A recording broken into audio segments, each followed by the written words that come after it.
को क्या कर ले अब?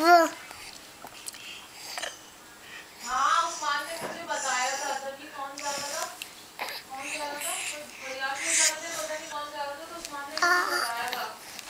मैं मेरे पास पता नहीं गाड़ी नहीं थी या अमल की वजह से क्या कर था, तो मैं गई नहीं।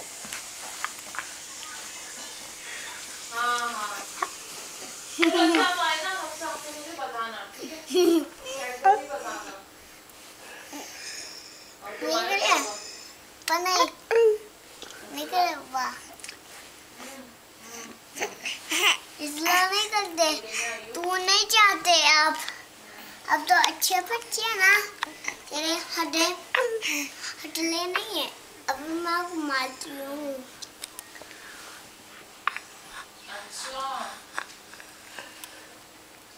हाँ तुम ना इससे एक काम करो ना, इसका केमिकल नेम पता कर लो, तो वहाँ तो अवेलेबल होती है।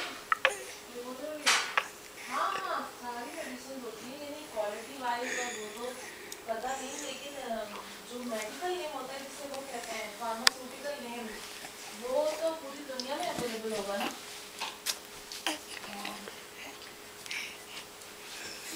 नहीं यहाँ की चीज़ वहाँ कैसे सस्ती हो सकती है?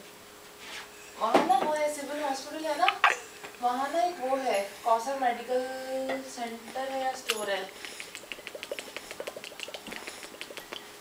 हाँ हाँ